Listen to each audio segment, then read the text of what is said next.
Доброго вечера. В эфире Prime на телеканале АТР. Это время, когда мы обсуждаем наиболее важные для страны темы и встречаемся с наиболее интересными людьми. Сегодня у нас прекрасный собеседник, точнее собеседница, депутат, народный депутат Украины, член фракции партии «Голос» Александра Устинова. Привет.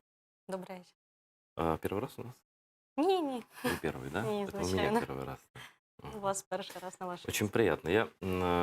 Когда заметил, я не так уж внимательно, правда, слежу за всеми депутатами, честно, но я заметил, когда ты вышла на трибуну, что ты так яростно отстаивала, и прямо я думал, просто какая-то мисс-революция. Думаю, обязательно надо познакомиться. У нас тут Спасибо. таких любят. Тут террористы одни. Ну да, у нас, к сожалению, всех крымских татар террористом записывают. Да, у нас сейчас Джемилев, Чубаров, Ислямов, я, еще у нас ребята, двое у нас по терроризму проходят. То есть у нас все террористическое логово. Вот. Так они нас считают, но мы, в принципе, рады этому, потому что, в общем, ради этого мы, собственно, и работаем. Вот, кажется, вы не раз поддерживали крымских татар тоже Да, в конечно. Верховной Раде, поэтому и ваша фракция тоже. Я вам признателен за это. Ну, а теперь к делу. Саш, вот, наверное, мало сказать, что я симпатизировал вашей партии, симпатизирую. Там, я со Славой Курчуком знакомый, к нему хорошо очень отношусь. И с Сергеем Рахманиным, который неоднократно тут был, с вашим главой фракции. Давно мы дружим, и сейчас с несколькими людьми. И в вашей партии Рустем Умеров, в вашей Да, фракции, да, крымский татарин, который уже 100 лет знают, да. И, в общем, мне было очень грустно узнать, что глава партии, собственно, который вас привел в Верховную Раду, м, как я понял, он покинул и фракцию, и партию, да, не, на самом и деле что... там другая ситуация случилась. Ну, давайте говорить изначально про то, что Вакарчук, когда шел в политику, он сразу говорил, я иду завести людей. И он искренне про это и говорил. Я на самом деле ему за это благодарна, потому что мы прекрасно понимаем, что без славы, без его имиджа, без его узнаваемости, без того, сколько он отпахал на выборы, я сомневаюсь, что партия, которая была создана там буквально, да, и вот тот костяк, который был собран там за несколько месяцев до выборов, что вообще зашел бы в парламент. То есть это было, это было именно вау, которое случилось. А, если посмотреть на то, что партия делала последний год в парламенте, знаете, я не знаю, я не, знаете, как мне друзья говорят, вы, говорит, единственная фракция, которой не стыдно, которая никогда не оступалась, не голосовала за какие-то лоббистские штуки, еще что-то. А сейчас, к сожалению, мы понимаем, что рейтинг Славы, рейтинг Вакарчука ниже партии стал. К этому очень хорошо приложились портновые компании, российские телеканалы. И, когда рейтинг все-таки Слава не был главой партии у нас была Кира Рудик, до этого у нас была Юлия Клименко. То есть у нас нету такого вождизма какого-то, то есть ведь главой фракции у нас Сергей Рахманин, вот.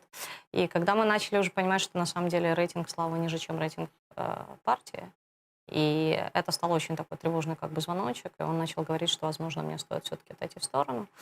Конечно, многие говорят, почему вы там до местных выборов, да, например, там Ну, не конечно, дотянули. вот же осень, да. На самом деле, вы знаете, Слава искренне сказал, что он готов будет, все равно он будет помогать на выборы, он будет поддерживать партию, он готов промотировать, но он считает, что на самом деле, и, в принципе, я вам скажу честно, в долгосрочной перспективе это может быть и хорошая такая-то, потому что, хороший шаг, потому что мы прекрасно понимаем, что, вы знаете, для меня это вообще такой уникальный случай, когда впервые, наверное, политик, который шел первым номером в списке, отступил, когда его рейтинг стал ниже, чем у партии. Вы себе представляете, что такое сделал А кто-то вообще из причина, наших а мастодонтов? причина именно такая была? Причин Ну, было так несколько. по-честному. Причин было несколько. Это была одна из причин. И на самом деле то, как его, давайте говорить так откровенно, мочили на всех телеканалах российских, во всех телеграм-каналах и сливных бачках, это дало свой эффект. Второе, это то, что Слава изначально говорил, мне главное было завести вас, я, не хочу именно в законодательной сфере продолжать. Он честно это сказал, он честно ушел. Вы знаете, он мог бы, конечно, просто не ходить на заседания, как делает очень много политиков. Если вы посмотрите, на самом деле, большинство лидеров фракции или партии у нас очень редко появляются в зданиях Верховной Рады. Вот. Они появляются только на топовых телевизионных эфирах, не особо спешат ходить и нажимать кнопочку. Вот. Поэтому, вы знаете, для меня это честно. То есть это я ухожу, это не мое, я готов дальше поддерживать партию. Я сделал то, что А им он членом обещал. партии-то остался или нет? Или как Он это остался выглядит? членом партии, а мы сейчас его должны исключить из фракции и должны исключить из партии. К сожалению, нас заставили это сделать. Он должен был оставаться членом партии. Мы говорили о том, чтобы он оставался дальше и в Совете, как бы у нас есть совет, который решает, в который входит там большинство депутатов. Но нас, к сожалению, большинство поставило в такие условия, что нам сейчас придется исключать Из партии тоже? Вакарчука из фракции Из и из фракции. партии, соответственно, потому что таким образом мы только можем включить закон про императивный мандат. И именно И за... таким образом его лишить мандата. Это единственный способ, который нам оставили сейчас. Я бы хотел спросить как раз, почему не отпускают, да, ну, как бы нельзя просто положить мандат на стол. Оказывается, это связано еще и с партией, надо исключить. Я не Ну, знаю. потому что ты входил как член партии, ты как Мгм. член фракции был, соответственно, если ты выходишь, у нас будет съезд партии, на котором мы должны все будем принять общее решение про то, что мы исключаем Славу из фракции, из партии. Таким образом он складывает мандат. Но он сказал, что он все равно остается с нами. То есть как бы это исключительно такая техническая процедура, которую мы должны сделать для того, чтобы он мог сложить мандат. К сожалению, нам не дали это сделать по нормальной демократической процедуре, как это давали делать многим другим народным депутатам, которые там, не знаю, шли в министерство, не знаю, там Ирина Луценко, которая да, от ЕС, например, самая первая сложила мандат, или в этот же день голосовали за Олю Белькову, которая складывала мандат. То есть за всех Верховная Рада проголосовала, а здесь им хотелось показать вот Это кто такая, большинство. такая месть такая была, что ли? Это было некрасиво. Вы знаете, это вот очень подло и некрасиво было на самом деле, потому что не в таких вопросах должна объединяться Верховная Рада. Явно не в таких. Это правда. Ну, спасибо за подробный ответ. Надеюсь, что искренний. Но факт остается фактом, что у нас как победила правящая ныне партия. Да? Понятно, что кроме Зеленского там фактически никто не знал. Да? В вашей партии, кроме Вакарчука, ну, тоже, ну, кто-то кого-то знал, но в целом такой узнаваемости Ну, там каждый в своей сфере не только было, был да? известен. Люди нормальные везде, но как бы узнают лидеров, как бы всегда. И вот вы остались без лидера. Ну ладно, местные выборы, ну будут перевыборы парламентские тоже. Рано или поздно, кто-то говорит весной следующий даже. Вот. Тут уж как бы хозяин-барин, и президент может сам решить, это для них не проблема, я думаю, для правящей партии. Но просто как преодолеть вот эту традицию еще советскую, голосование за персон, кто будет фронтменом вашей партии? Я вот просто спрашиваю, чисто технологически. Кто-то должен быть изображен, там, ну, не знаю, на билбордах. Вот я — это партия «Голос», там, мы — это партия «Голос». Ну, смотрите, во-первых, у нас сейчас по новому кодексу да, избирательному немножко меняется система. Потому что теперь у нас все-таки будут открытые списки. Ну да. Соответственно, люди будут голосовать не за одного человека, не за лидера, потому что когда там задаешь вопрос, а кто там в первой десятке, ну там еще ладно, хотя бы человека 2-3 назовут, а кто в первой двадцатке, уже все плывут обычно. И Когда тут уже задаешь за вопрос. местных тоже будут голосовать за в каждом. Смотрите, давайте разделим. Если Да. мы говорим про местные выборы, то Нет, не в местные выборы, в принципе, вот по открытым спискам. Это как? Это ведь... По открытым спискам да. это в первую очередь означает, что партия должна пройти определенный процент. Там сейчас идет много дискуссий, но сейчас 5%, которые должна набрать партия. Второе, напротив, ну, в списке каждой партии идут конкретно люди, и тебе в избирательном бюллетене надо проставить номер, который ты считаешь, что человек должен занимать. То есть, грубо говоря, там есть вы, я и еще 3 человека. И вот напротив вас ставят 1, напротив меня 2. И вот таким образом как бы люди сами формируют список. То есть ты можешь стоять первым номером, но если тебя никто не знает, тебя пустят на 5, да, грубо говоря, ты не пройдешь. То есть сейчас чуть-чуть легче в этом плане будет, если ну, все-таки будут выборы проходить по тому Ну, кодексу, смотрите, который сейчас. вот есть же такие люди, ну, например, по-моему, он вас поддерживал, допустим, Сергей Притула, да? Он ваш же Притула с нами. товарищ. Ну, почему бы ему не стать первым лицом партии? Он Ну, просто очень узнаваемый. Я смотрел рейтинги там по киевским выборам и так далее. Ну, смотрите, как бы Сергей Притула никуда не уходил там от нас, да, он всегда нас поддерживал, он всегда влиял на процессы, это наш человек, и как бы, и я скажу так, и ценностно, и Ну, я же говорю, это же поддержки. видно, да. Давайте дождемся местных выборов, посмотрим, кто у нас с нами будет идти. Поверьте, там будет не одно яркое лицо. Я просто за то, что ваша партия осталась. Потому что именно с более чем 5% интерес очень простой. Потому что если ваша партия не проходит, на нее уходят голоса прозападно настроенных граждан, Если верить социологам, и потери, естественные потери «Слуги народа» отходят таким, как ОПЗЖ и прочим шарикам, да, то мы можем получить, ну, местные выборы я не буду анализировать, но можем получить такой парламент, да, который будет просто, ну, тупо антимайданом, например. Ну, такой риск есть. Ну, смотрите, на самом деле у нас очень хорошая поддержка была в Киеве. То есть нельзя говорить, что это только западная, да, там, что у нас на Западе была только большая поддержка. На самом деле я сейчас смотрю, вот я, например, там занимаюсь Венецким регионом, я понимаю, что мы там будем забирать явно не западные голоса. И сейчас рейтинг «Слуги народа», в который верили как в новые лица, падает, потому что лица оказались, может быть, и новыми, но не сильно компетентными, мягко говоря. Наша фракция зарекомендовала себя как, ну, там, компетентную профессиональную фракцию, которая нигде никогда не уступилась, да, ну, ни по одному голосованию. Я могу вам искренне ответить за каждую кнопку, которую я называла, и могу вам, не знаю, тут поклясться, что мне никто никогда не говорил, как голосовать за весь этот год в Верховной Раде. То есть это всегда было коллективное решение, обсуждение каждого законопроекта. И никто никогда нам не говорил, что, ну, нас как бы попросили здесь проголосовать вот так. Поэтому, ну, на самом деле, я думаю, что вот, ну, когда люди начинают анализировать, да, то они все-таки видят разницу, и у нас будет возможность все-таки ну, то есть те голоса, которые мы понимаем, что сейчас теряют слуги, они теряют массово после каждого нового Так скандала, кто подберет эти процесса. голоса? Я прошу прощения. Ну, Да, не факт, что вы. Не смотрите, факт, что ЕС, например. мы будем Запад, что стараться. ОПЗЖ.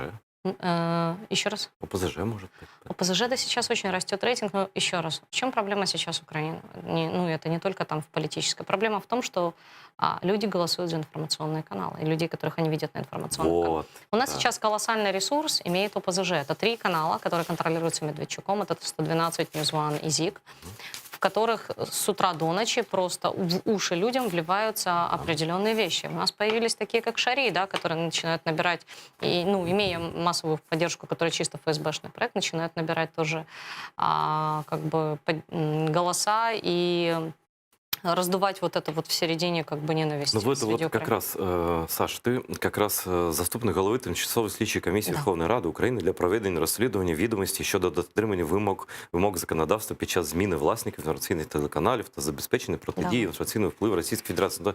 Это длинное название, но суть в том, что делать с этими каналами, которые, на мой взгляд, их цель, да, они работают точно так же, на мой взгляд, и против Зеленского. И почему-то я не вижу никаких движений, ну, по крайней мере, внешне, да, для того, чтобы найти этих, ну, они же деньги откуда-то получают, они там, ну, этим надо заниматься просто, да, как на самотек это все пускать. Смотрите, вы знаете, мы уже закончили, презентовали отчет по работе этой ТСК. И там четко было прослежено и показано, откуда приходили деньги, что там были российские деньги, которые заходили на эти телеканалы. Но здесь один очень важный момент. Вот вы правильно задаете вопрос. Что делать? На самом деле у нас есть большое количество криминальных производств. И в Службе безопасности Украины. У нас отдельно этим занимались, там им информацию предоставляли Госфинмониторинг, и отдельно были вопросы у налоговой про оплату, вообще были ли оплачены налоги с покупки этих телеканалов. Проблема в том, что у нас никто не хочет это расследовать. Я вам скажу, как замглавы ТСК, мы сколько раз не приглашали Службу безопасности Украины, которые обязаны были приходить и предоставлять нам информацию. Не приходили? Они, когда приходили, они каждый раз случайно не того человека присылали. То есть тебе присылают, там, грубо говоря, тебе приходит начальник департамента, да, Службы безопасности. Ты ему задаешь вопрос, он говорит: ой, так это же не моя компетенция, это же другой департамент, вы в другой раз позовите. И таким образом мы писали, ну, и я, и глава ТСК писали очень много запросов на главу Службы безопасности господина Баканова. Вы знаете, он нам отказывался и давать документы, и даже пускать на середину СБУ, чтобы мы там могли ознакомиться с документами, что фактически является нарушением закона про статус народного депутата уже, если так Значит, брать. это очень странно, Саша, потому что здесь были представители партии «Слуга народа» сразу после выборов, и мы говорили как раз про информбезопасность. И вот я как смотрел, люди понимают, что это за каналы, и даже, по-моему, сам президент Зеленский говорил, что там мы наведем с этим порядок. Помнишь, как он говорил, уши растут откуда? Я не помню. Конечно. Да? И вот сейчас как раз, да, подходят местные выборы, потом будут другие выборы, да, это же прямая угроза в том числе и действующей власти, не только вам, не всей Украине и им в том числе, потому что они точно не на них будут работать, у них есть свои бенефициары и свои хозяева, да? У них есть свои бенефициары, но из того, что я вижу, с этими бенефициарами уже, скорее всего, договорились. Вы посмотрите, одну из лицензий 112-му телеканалу отдали совсем недавно, уже при нынешней действующей власти, потому что, если вы помните, у них забирали часть лицензий, и там были судовые иски. Да. Сейчас лицензии вернули. Поверьте, я уверена, что это были договоренности за определенные голоса ОПЗЖ, которые очень часто, вы видите, к слугам народа уже не хватает своих собственных голосов внутри фракции.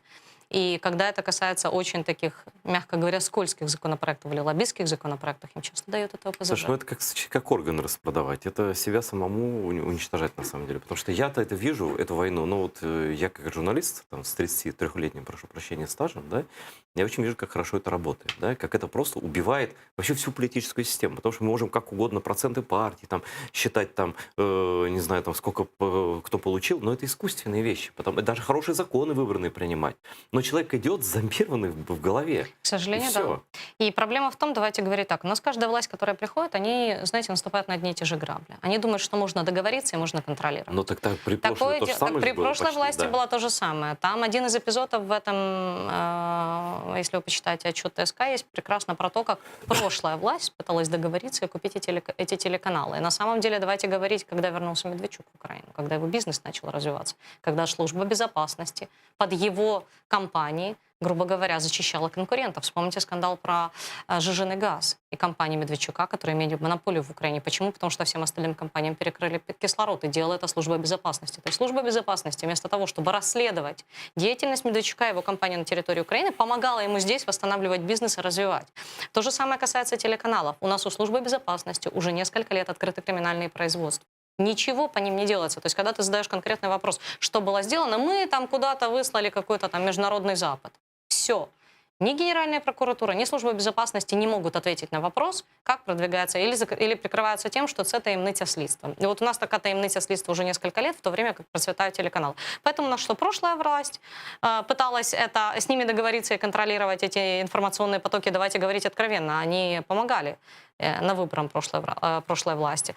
Так и эти сейчас пытаются сделать то же самое. Это, к сожалению, самое противное, потому что в таком случае мы теряем государство. Я, знаете, что хочу сказать? Есть такая поговорка, я все время повторяю, но всегда по делу. Кронштадтская поговорка по-украински она звучит так. «Не спирайся на воду, не вір россиянину». Так? И вот я хочу обратиться к людям, которые занимаются там политикой, не знаю чем, кто занимается, где СБУ, что там, кто этим за это отвечает. Ребят, ситуация очень простая. Если вы решили с ними договориться, это считать, что вы решили договориться с Путиным. Насколько он договороспособен, ну, наверное, уже имели возможность убедиться, да, и дальше будет так же. Договориться можно о чем-то. Вопрос только в том, что как бы проигравший, мне тут известен заранее, проигравшим будет и действующая власть, и правящая партия в том числе, и проевропейские силы будут проигравшими, а бенефициарами будут пророссийские силы, и лично Владимир Путин с его Федеральной службой безопасности. Если немедленно не начать этот процесс, если это не остановить, это будет лавинообразная история, которая нашу политическую систему может просто и довести совершенно спокойно при искусственной такой победе или там условной полупобеде или какой-то вот этих усилений пророссийских сил привести даже и к Майдану, и к чему угодно, что, собственно, русские только и хотят. А вам оно зачем надо? Я не знаю просто, что еще сказать. Извините за патетику, прости, Саша, я тебя перейду. Нет, такое абсолютно право. Но это же вот, это как вот, знаешь, ну не ходи на стройки без каски. Я не знаю, там, не стой под крылом. Там, я не знаю, Каждый думает, что он умнее, он обдурит. Ну да. И он договорится, и на самом деле, ну, то, что мы сейчас видим, да, там то, что происходит в судебной сфере, вот эти все там криминальные дела, которые там и по активистам, и по бывшему Вот сейчас к этому перейдем. президента Да. открывают. Ну, у нас 5 лет кто занимался реформой судов? Бывший президент. У нас единственный человек законодательной инициативы, который имеет для реформирования судов в нашей стране, это президент. Соответственно, сейчас, если суды не будут реформированы, это будет исключительно ответственность Владимира Зеленского, потому что он президент, у него самая большая фракция в парламенте. Точно так же можно говорить и про прошлую власть. Поэтому каждый раз все хотят контролировать. А на самом деле должны работать независимые государственные органы. У нас должны быть независимые суды, чтобы нельзя было позвонить и сказать: черт, а ну-ка порешай там, как у нас сейчас делает президент. А чтобы черт сказал: знаешь что, ты мне никто.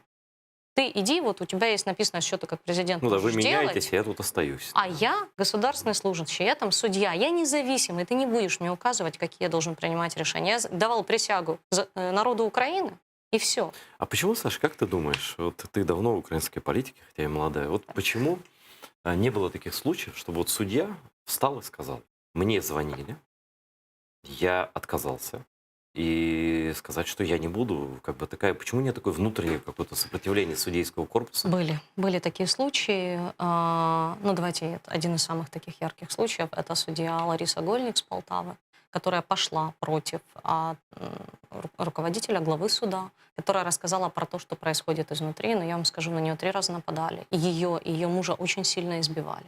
Сейчас есть несколько криминальных производств, которые уже годами висят и которые нормально не могут расследовать. В итоге ее через судебные комиссии сейчас пытаются вообще лишить возможности быть судьей. Ее не допустили в Верховный суд, таким образом заблокировав На возможности конкурс, на да? конкурс, конечно. Мгм. То есть на самом Я деле слышал есть эту люди, историю. которые идут против системы, но эти люди заканчивают, извините, я буду Ну, это говорить так, как есть, тем, что их обливают кислотой, что их бьют. И, к сожалению, мы понимаем, что система сама изнутри, она себя не будет менять.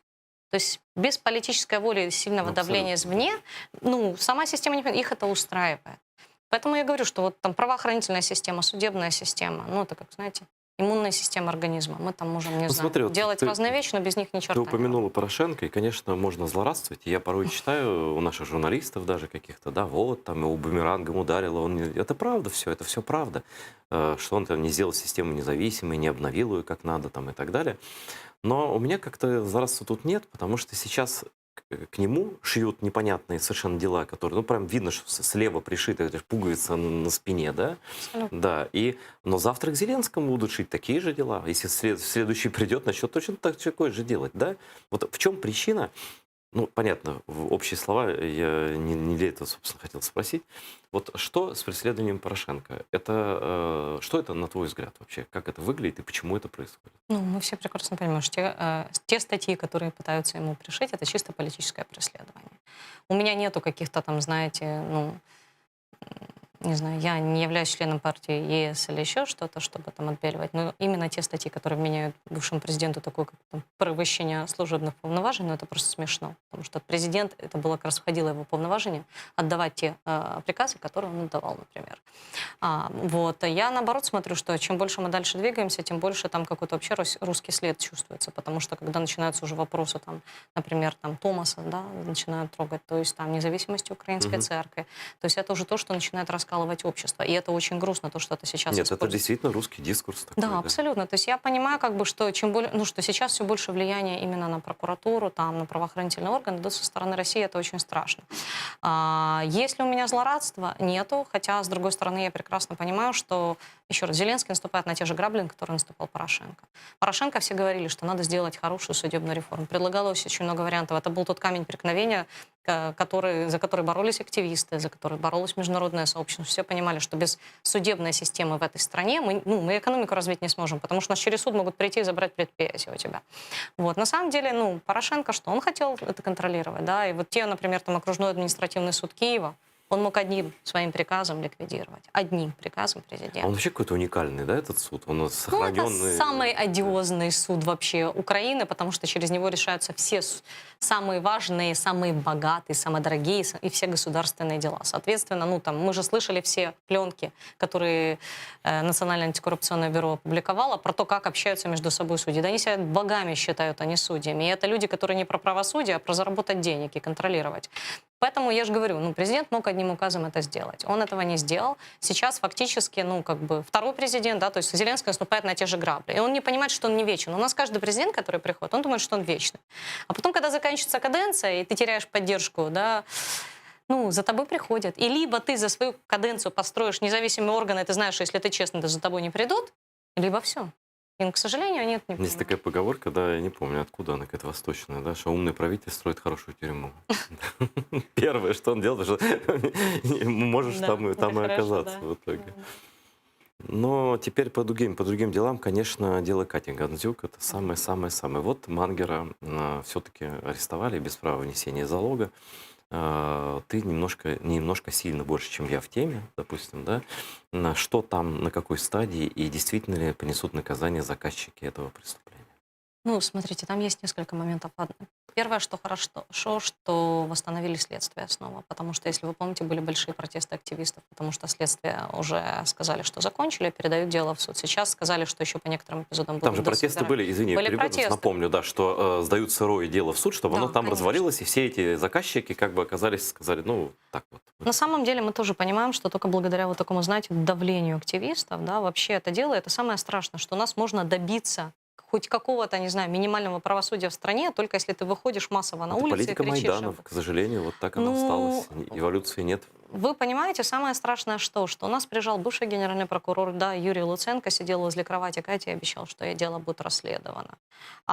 Этого не произошло. Что мы видим, что Мангера, да, который резко заболел, но у нас же все вот власть имущие, как только их надо там в суд отправлять, они сразу Да. инфаркты, инсульты падают в больничные койки. То есть он резко, ему стало плохо, и его полиция отказывалась доправлять в Киев. Пришлось вызывать службу безопасности и блокировать, опять-таки, активистами здание больницы, чтобы он не убежал.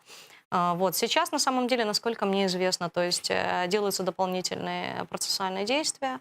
То, что Мангер сел, это очень хорошо, потому что действительно, насколько мне известно, была информация про то, что он пытался давить на свидетелей. Ну и имея такую власть, которую он как бы и до сих пор имеет, да, это вполне логично. Поэтому я вам скажу честно, очень многих людей даже в этом парламенте и помимо парламента, это, знаете, как принципиальное дело. Я вам скажу честно, у меня когда была вот одна встреча с генеральным прокурором Венедиктовой, это был мой единственный вопрос. Это был вопрос по Кате Гандзюк. Вот. Она нас убеждала, что это дело будет доведено до конца. Но опять здесь очень важно держать руку на пульсе, потому что вот только передали дело в суд, начали крик поднимать, что дело не готово, обратно дорасследуют. А что бы сделали, если бы не подняли крик активисты? Передали бы в суд, им сказали, суд виноват. То, что не были собраны доказательства, да, то есть у нас как? У нас вот этот футбольный мячик. Прокуратура говорит, виноват суд, Имитация правосудия. суд говорит, виновата прокуратура, и ответственного, знаете, это одна безответственность коллективная.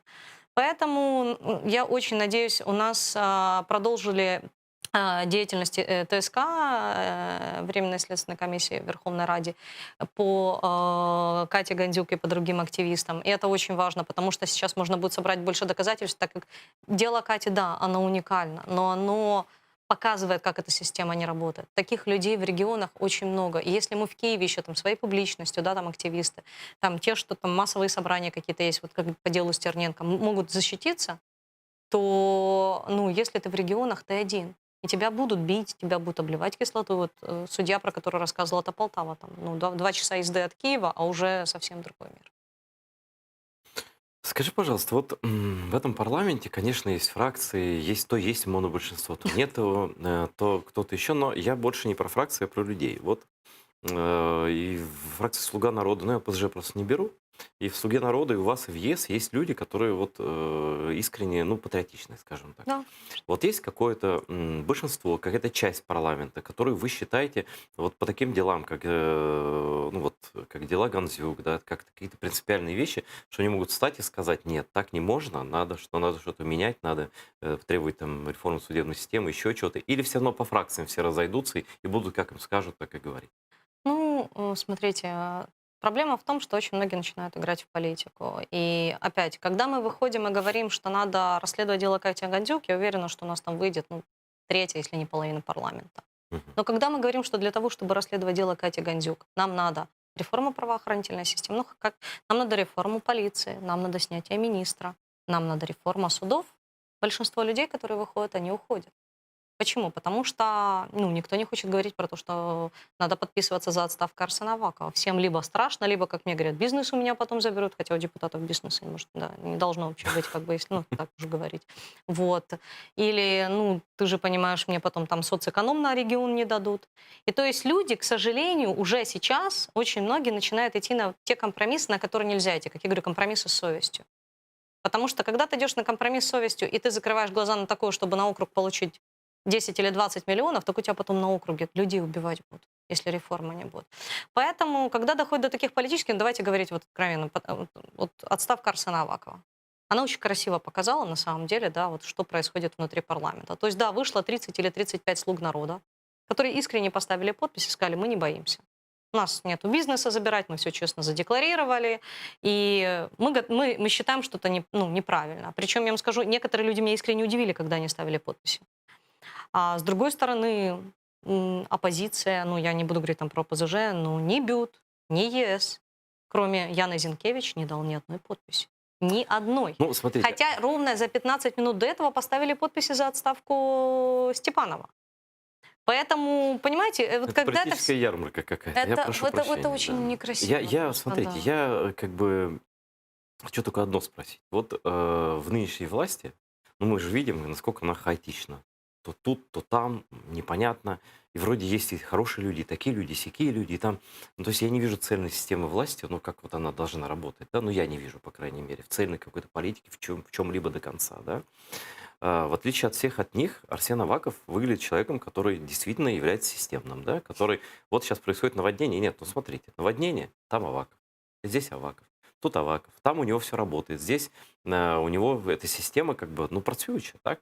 То есть он является единственным министром, у которого ну, что-то точно работает, да? Ну, может быть, Извините, я с вами потому... абсолютно не соглашусь. Извините, Айдар, Нет, я просто спрашиваю, это я готова вопрос с вами задал. спорить И вообще. еще, кто вместо... Я не защитник Авакова и не нападающий на него, я просто спрашиваю. И второе продолжение вопроса, кто, если не Аваков? Вот кто туда должен пойти? Почему я не слышал ни одной идеи на этот счет пока? Смотрите, первое, когда вы говорите, что система работает, потому что там наводнение он, там, не знаю, там дом Ну, просто на обвалился фоне он. всего остального, вы же понимаете, Ну, тут... смотрите, то, вот, что человек да. приезжает и попадает во все телеканалы, потому что вот я приехал хозяйственник, я вот тут стою, это не означает, что министр делает свою работу. Извините, пожалуйста, но то, что как раз произошло в Кагарлыке, и то, что показало, насколько нереформирована полиция, когда мать звонила раньше и жаловалась, что вот эти двое полицейских за девушкой, которую потом изнасиловали и на голову противогаз одевали, и ее младшая сестра уже ходит, и что у нее есть подозрение, что что-то сделает. Так что сделали? Обратно этим же полицейским этот звонок спустили. Когда у нас, извините, в полицейском отделе людей бьют, людям противогазы на голову одевают, их насилуют, а все остальные полицейские ходят и считают, что это нормально. Саш, ну смотри, в Америке Поэтому же мы вот видим, это что не... происходит с полицией тоже, да? Что, ну, наверное, не Аваков в каждый райотдел, но он им в голову не влезет, да, вот так? Подождите, так проблема в том... Вы знали, что у нас в Генеральной прокуратуре был недавно создан департамент по боротьбе с катуваниями? Вы представляете, какой уровень проблемы, если в Генеральной прокуратуре создают отдельный департамент по борьбе с пытками в правоохранительной системе? Это означает, что эта система, вы себе вообще такое представляете в середине нормальной страны? У нас эта система, с которой уже другую систему делают, чтобы бороться. И Кагарлык это же не единственное, ну, это у нас таких куча примеров. Ну, давайте так. Помните дело Игоря Индила, которого в 2010 году до смерти забили в полицейском участке? Я вам скажу, знаете, там не то, что никого не посадили, там люди до сих пор, те, которые это делают, там же видео было. Они работают, полицейские. Люди, которые били до смерти парня, они работают дальше. Давайте посмотрим на цифры. У нас в 2015 году был, в 2014 году был Беркут, да, в 2013. Сейчас у нас Корд. Они все переаттестовались. Весь криминальный блок полиции был переаттестован. Никто не... Все люди, которые сидели, отдавали приказы, когда в Министерстве внутренних дел сидел Захарченко, а Янукович был у нас президентом, все те же люди То сидели. есть, на ваш взгляд, реформа не то, что, ну, только в ужасном состоянии находится? Ну, да, подождите, у нас полиция? произошла реформа патрульной полиции. И это то, что всем нам попытались продать как реформу. Только патрульная полиция — это вот такая часть. А ты имеешь в виду вот всю остальную систему? Вот, А всю остальную систему вообще не реформировали. Следователи, опера, весь криминальный блок. Я уже молчу про то, что у нас под Министерством внутренних дел находится, что тоже априори ненормально. Служба надзвычайных ситуаций, все пограничники. То есть Нацгвардия, у нас отдельное военное формирование, в котором сейчас почти 70 тысяч людей находится под Министерством внутренних дел. То есть у нас это сейчас 300 тысяч вооруженных людей, которые, извините меня, даже то есть система не срабатывает даже когда это, знаете, мелкие какие-то, на уровне, не знаю, райотдела происходят ужасы. У нас потеряли некоторые улики. В деле Кагарлыка были утеряны улики. Ну, вы себе это представляете? Когда мы вот это все видим, или давайте вспомним дело Кирилла Тлявова. Пятилетнего ребенка убили. Пятилетнего ребенка убили. Так уже один вышел из СИЗО. Все. Так знаете, в чем самая проблема? Они же потом на суд спихнут. До сих пор не было найдено оружие, с которого стреляют. Это означает, что главного доказательства в суде не будет. Значит, это означает, дело развалится. И дело будет не в суде. Когда у тебя нету оружия, когда у тебя нету основного рычевого доказа, ничего не будет. Хорошо, кого вы видите, вы, там, ваша фракция, имею в виду, ты, там, вот кто вместо Авакова должен быть министром? Смотрите, я вам скажу точно... Критикую, предлагаю. Я вам скажу честно, я знаю много порядочных людей в системе, и вне системы, или людей, которые строили, там, например, ту же патрулку, которые могли бы возглавить министерство.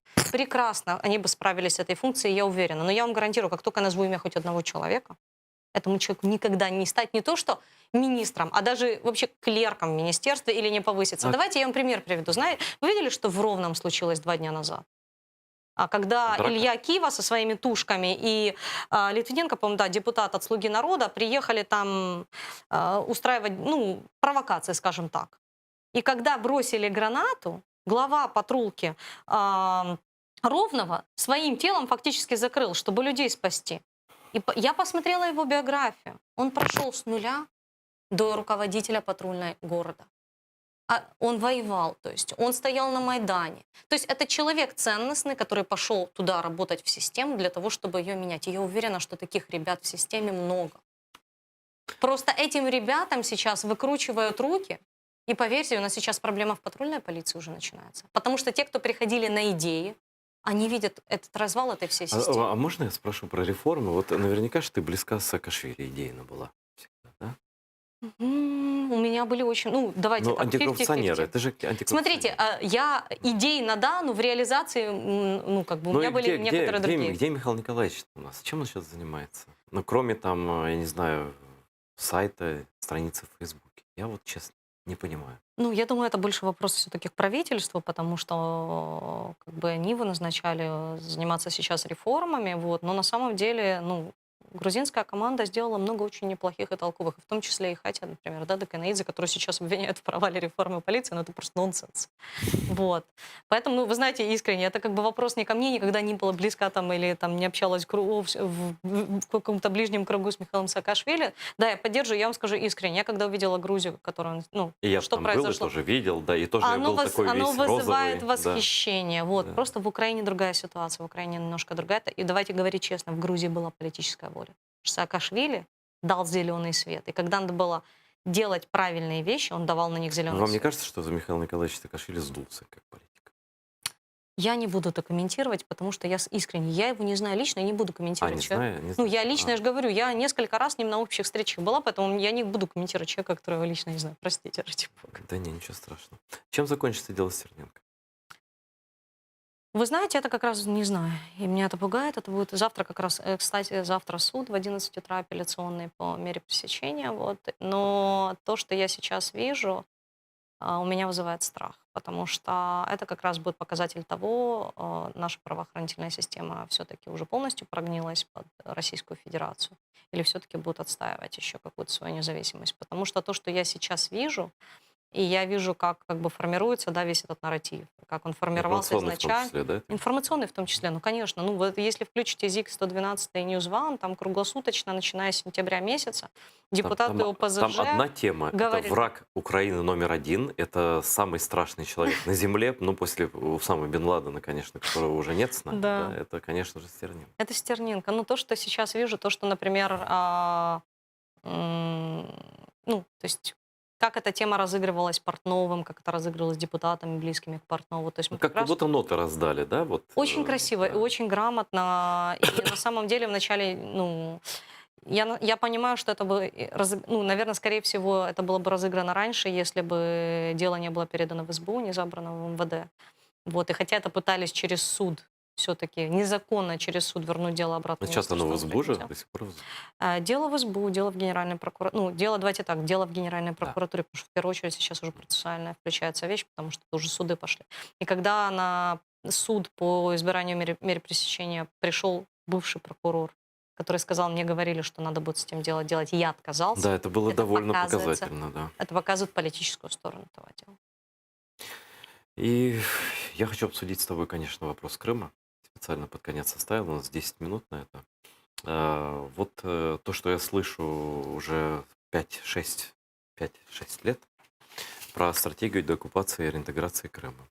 Вот и, наконец, вроде бы представительство президента Автономной Республики Крым в кооперации с другими органами нарабатывает стратегию деоккупации и реинтеграции оккупированного Крыма. Об этом сообщил постоянный представитель президента ВР Крым Антон Кореневич. Это сообщение пресс-службы Офиса президента. Давай послушаем цитату и обсудим перспективу. Наразі стратегія напрацьовується. По суті, представництво реанімувало роботу в цьому напрямі. Наша позиція є однозначною. Така стратегія у держави має бути. Робота ведеться. 8 липня будуть слухання у Комітеті Верховної Ради України з прав людини та деокупації якраз із питання забезпечення прав корінних народів. Я думаю, що може бути якийсь позитивний прогрес у цьому питанні. Ми впевнені в тому, що законодавче регулювання прав корінних народів є обов'язковим, і нам треба це питання довести до логічного завершення. Ну, что скажешь? Просто я это слышу при Порошенко, мы слышали постоянно про стратегии, и мы все время спрашивали, ну где, с 15-го года все, да? Потом были слушания в Верховной Раде, тогда еще. Ну где же стратегия? Сейчас год каденции, ну где же стратегия? Говорят, что будет. Вот ваша партия, ну, требуется отдать должное, я сразу это сказал, и Славе тогда на презентации, и Сережа Рахманин, и он тут был. Вы реально классную стратегию написали реинтеграции Крыма. Спасибо. Правда. И Донбасса. Что-то с ней есть, она куда-то передана, есть какое-то обсуждение, может быть, на ее базе будет что-то сделано, может быть, к вам обращались из представительства президентов в Крыму или там из офиса президента по этому поводу. Смотрите, на самом деле ситуация какая? Мы специально презентовали стратегию, чтобы дать возможность власти на что-то опереться. Когда у тебя есть уже Но основа... она подробная, она Да. обоснованная И такая, ты да? можешь фактически это брать за основу, то есть если у тебя не хватает своих ресурсов, да, там, людей, которые могут сесть и написать, пожалуйста, вот тебе даем готовое, дорабатывайте, предлагайте какие-то свои изменения, но вот есть основа. Мгм. Мы понимаем, что, к сожалению, знаете, вот эта идет политическая борьба, мы никогда не возьмем чужое.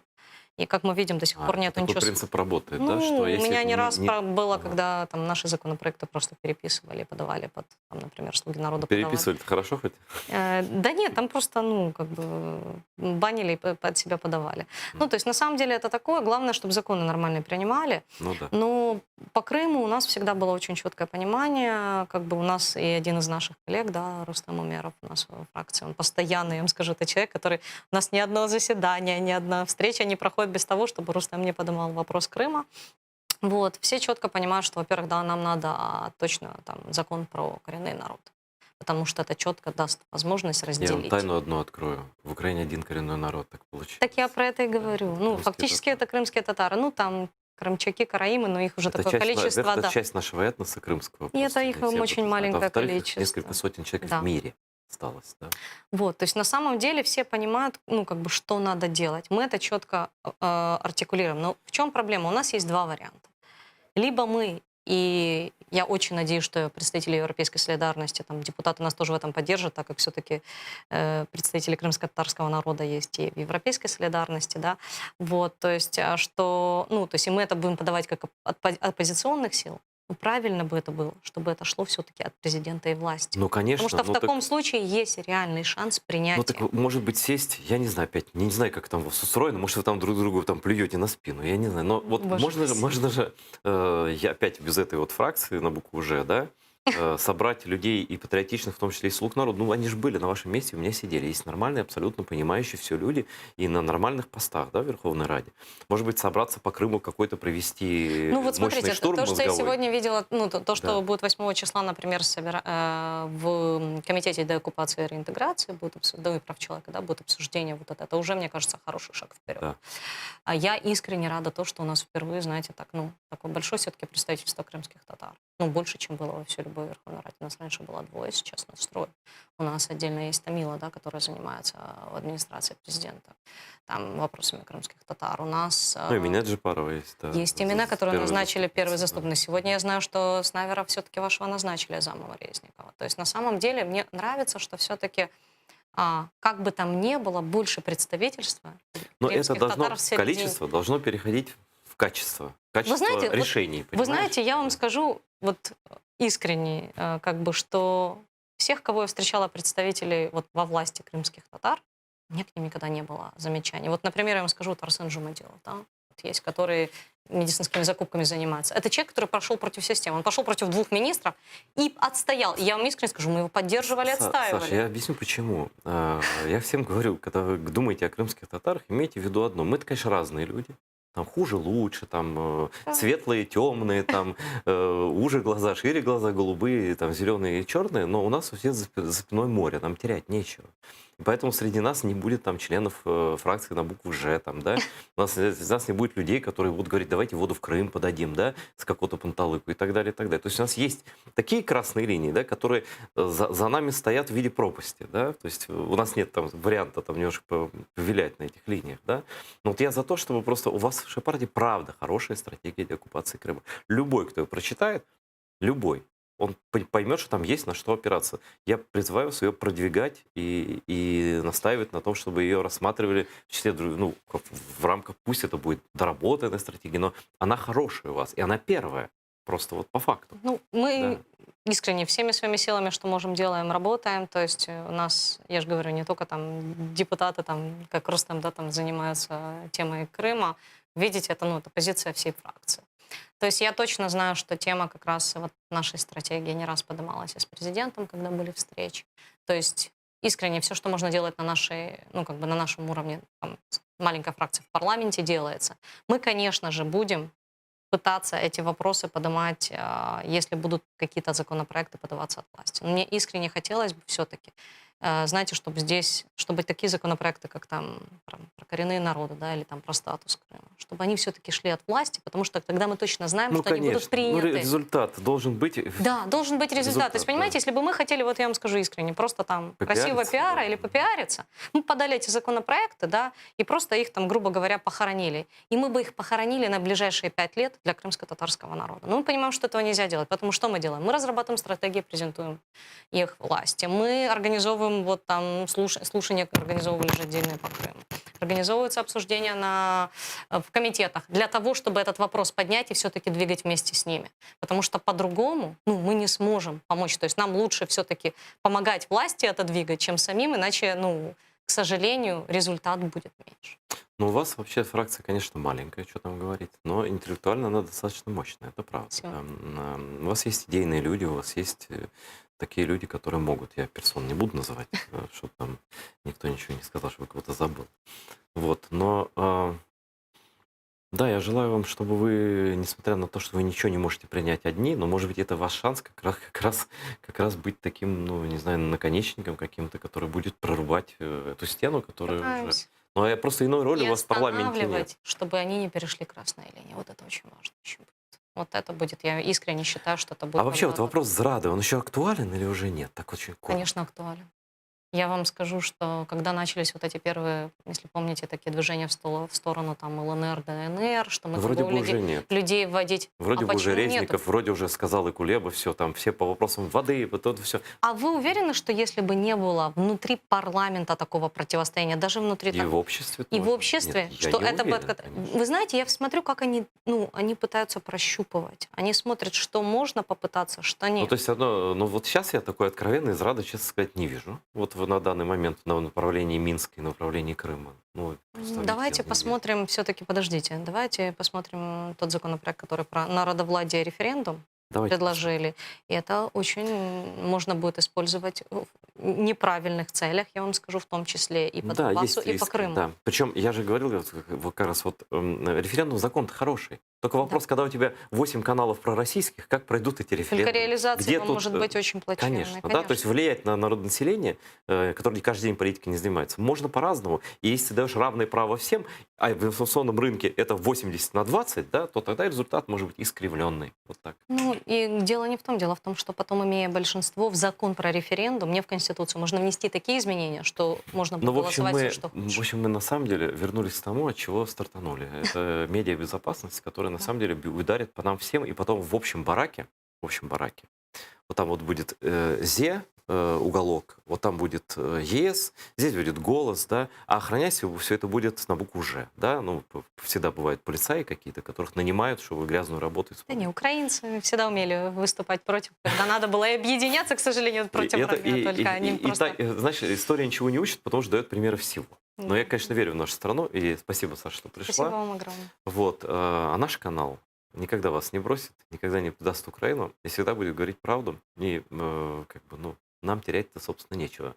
А вам будет чего терять, если вы не подпишетесь на YouTube телеканал АТР, на Facebook телеканал АТР, и вообще не будете смотреть наш канал чаще.